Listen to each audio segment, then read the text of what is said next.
What's up bro, semoga kalian sehat selalu dan dilimpahkan rezekinya, amin. Oke, kali ini kembali lagi dengan saya Adri di Kilas Sejarah. Nah, kali ini gua akan membahas beberapa teori pendakwah yang menyebarkan Islam ke Bali. Nah, biar kalian nggak penasaran, langsung aja ke videonya. Langsung kita bahas di Kilas Sejarah. Oke Pak, jadi Islam itu masuk ke Bali pada tahun 1460 Masehi. Dan pembawa Islam pertama yaitu Raden Fatah dan rombongannya yang mendatangi wilayah Gelgel. Nah, di wilayah Gelgel ini Raden Fatah dan rombongannya itu menyebarkan Islam. Lalu Islam disebarkan turun-menurun sampai keturunan pengiring Raden Fatah. Nah, menurut Rochtri, yaitu pendiri Forum Pemerhati Sejarah Islam, penyebaran Islam itu tak luput dari riwayat negeri Gelgel, dan penyebaran ini signifikan pada pemerintahan dalam Ketut Ngalesir. Oke, jadi teori pertama mengatakan bahwa Islam masuk ke Bali itu pada abad ke-14 bersamaan dengan orang-orang Jawa dari kerajaan Majapahit. Nah, pada saat itu Bali merupakan salah satu wilayah bawahan dari kerajaan Majapahit yang dipimpin oleh Raja Gelgel pertama, yaitu Dalem Ketut Ngalesir. Nah, dalam sebuah kunjungan ke keraton Majapahit, Dalem Ketut Ngalesir ini bertemu dengan Raja Hayam Wuruk yang sedang mengadakan konferensi pertemuan atau konferensi yang melibatkan seluruh kerajaan di Nusantara. Selanjutnya, setelah acara tersebut selesai, ini Dalem Ketut Ngalesir itu pulang ke Bali, diantar oleh 40 orang kerajaan Majapahit, yaitu pengiring-pengiring, namanya pengiring raja. Nah, dua di antara pengiring kerajaan Majapahit ini adalah Raden Mudin dan Kiai Abdul Jalil, gitu, yang merupakan tokoh-tokoh Muslim pertama di Pulau Bali.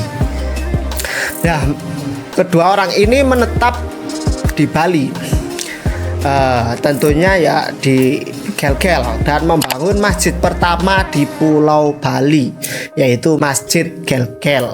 Nah, Masjid Gelgel ini merupakan masjid pertama di Bali jadinya, gitu. Nah, mereka kemudian menyebarkan Islam kepada masyarakat setempat, mengajarkan ajaran-ajaran Islam di Gelgel kepada penduduk setempat, terutama di daerah timur Bali.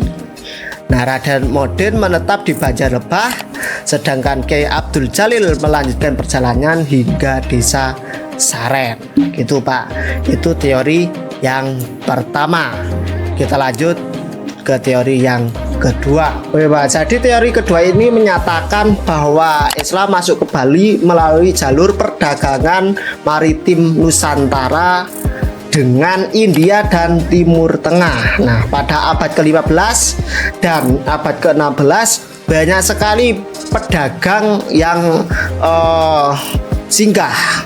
Pedagang Gujarat dan pedagang Persia itu singgah di pelabuhan-pelabuhan di pantai utara Bali, seperti Buleleng, Singaraja, dan Karangasem.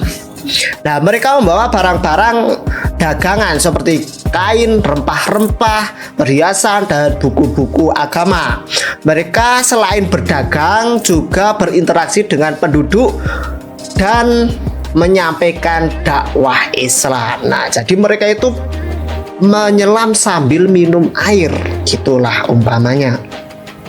Nah, berinteraksi dengan penduduk itu menyebarkan agama Islam melalui dakwah-dakwah mereka yang didakwahkan, disiarkan, gitu.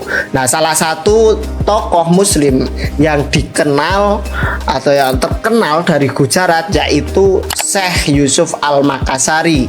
Nah, Syekh Yusuf Al-Makassari ini dikenal sebagai wali songo dari Nusantara. Ia pernah tinggal di Bali beberapa tahun sebelum melanjutkan perjalanannya ke Sulawesi Selatan dan lalu ke Afrika Selatan. Wah, Bali, Sulawesi Selatan, lalu ke Afrika Selatan. Itu perjalanan yang sangat panjang. Gujarat, Indonesia ke Afrika. Gila. Itulah perjuangan ulama Islam untuk menyebarkan atau mendakwahkan Islam di berbagai belahan dunia. Lalu kemudian dia dikenang sebagai salah satu penyebar Islam di Bali yang sangat berpengaruh. Gitu kira-kira teori yang kedua. Nah, oke bro, jadi gimana nih antara teori pertama dan teori kedua ini menurut kalian gimana? Tulis di kolom komentar. Oke Pak, kita lanjut ke teori yang ketiga. Jadi pada teori yang ketiga ini mengatakan bahwa Islam masuk ke Bali dikarenakan banyak pengungsi dari orang-orang Jawa, yaitu dari Kerajaan Demak dan Kerajaan Banten pada abad ke-16 dan 17 Masehi. Pada masa itu kedua kerajaan tersebut mengalami kemunduran yang sangat signifikan akibat serangan dari Portugis dan Belanda. Jadi orang-orangnya itu banyak yang mengungsi gitu. Nah, banyak raja, bangsawan, ulama, seniman, dan rakyat biasa yang mengungsi atau mencari perlindungan ke daerah-daerah, ke tempat-tempat yang aman, termasuk di Bali. Nah, salah satu contohnya dari orang-orang yang melakukan pengungsian dari Jawa ini adalah Ratu Mas Jolang, yaitu putri Sultan Trenggono dari Demak. Nah, kemudian Ratu Mas Jolang ini menikah dengan Dalem Dimade, yaitu Raja Gelgel keempat. Ngungsi cari perlindungan. Wah, di Bali nih, di Bali ketemu Raja Gelgel keempat, yaitu Dalem Dimade yang masih single tentunya. Nah, dinikahilah Ratu Mas Jolang. Nah, dalam pengaruh Islam, Ratu Mas Jolang ini sangat berpengaruh di Istana Gelgel.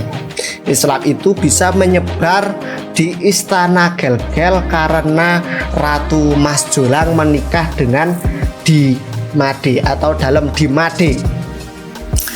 Nah, kemudian Ratu Mas Jolang dan Dalem Dimade ini membangun masjid terbesar di Bali, yaitu Masjid Agung Jami Singaraja. Nah, jadi kalau kalian ke Bali bisa mampir ke Masjid Agung Jami Singaraja, yaitu masjid yang terbesar di Bali.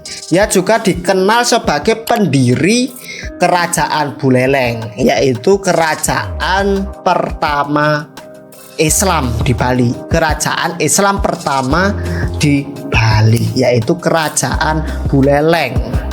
Gitu Pak. Jadi wah, sangat mantap ini pengaruh Islam dari Ratu Mas Jolang di Pulau Bali. Itu teori yang ketiga. Nah, dari ketiga teori di atas atau yang sudah gua jelasin dari tadi, itu dapat disimpulkan bahwa Islam masuk ke Bali melalui berbagai jalur dan periode. Islam tidak datang secara tiba-tiba, melainkan secara bertahap dan beradaptasi dengan kebudayaan lokal. Nah, yang paling penting itu Islam itu tidak langsung wah kafir, wah ini sesat. Antar suku, antar budaya, antar bahasa, kita harus memiliki toleransi, nggak boleh rasis. Oke, jadi untuk teman-teman yang biasanya rasis, no room for racism. Oke, gitu bro. Oke, jadi mungkin itu dari saya pembahasan kali ini. Boleh juga like, komen, serta share video ini jika bermanfaat bagi kalian. Nah, gua pamit undur diri. Wassalamualaikum warahmatullahi wabarakatuh.